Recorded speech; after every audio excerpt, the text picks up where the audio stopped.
මෙත්ත සූත්‍රය ශ්‍රවණය කිරීමෙන් ඔබේත් ඔබේ නිවසේත් මුළු පවුලේත් සියලු අමනුෂ්‍ය බලපෑම් දුරු කර ගැනීමටත් හැකියාව ලැබේ. ඒ මහානුභාව සම්පන්න අති උතුම් සූත්‍ර දේශනාව අප දැන් ශ්‍රවණය කරමු. කරණීය මත්ත කුසලේන යන්තං සන්තං පදං අபிසමිච්ඡ සංඝෝ උජුච සූජුච සුවචෝ චස්ස මුදු අනතිමානේ සන්තොස්ස කෝච සුබරෝච අප්පකිච්ඡෝච සල්ලෝක උද්දේ සන්දේන්ද්‍රයෝච නිපකෝච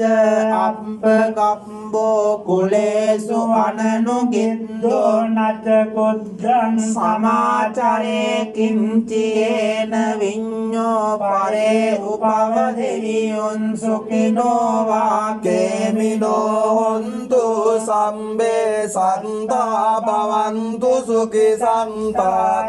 කේචි පාන භූතන්තේ තසාවාතාවරාවානවස සාදීගාවායේ මහන්තාවා මන්විමාරස්ස කානුකතුලාදින්තාවායේව අන්දින්තායේ ච දූරේ වසන්ති අවිදූරේ භූතාවා සම්භවේ සීවා සම්බේ සන්තා භවන්තු සුඛිතන්තා නපරෝ පරන්නිකුන්දේත ඥාති මඤ්ඤේත කන්තකිනං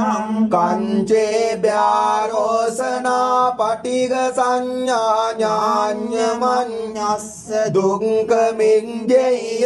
මාතා යතානියං පුන්තං ආයුසා ඒක පුන්ත මනුරංකේ වම්පි සම්බ භූතේසු මාන සම්භාවයේ අපරිමාණං මෙත්තං සබ්බ ලෝකස්මින් මාන සම්භාවයේ අපරිමාණං උද්දං අදෝච තිරියං ච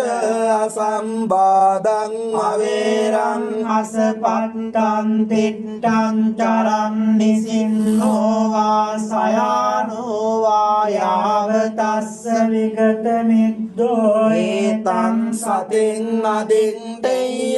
බ්‍රහ්මමේතං විහාරං ඉදමාවුදින්තෙන් ච අනුපගම්ම සීලවා දංසනේන සම්පන්නෝ කාමේසු විනෙය්‍ය ගේදං නයි ජාතු ගබ්බසෙය්‍යං පුනරේති තේන සංච වංජේන සොන්ති තේ හෝතු සම්බදා තේන සංච වංජේන සම්බරෝගෝ විනස්සතු තේන සංච වංජේන හෝතු තේ ජය මංගලං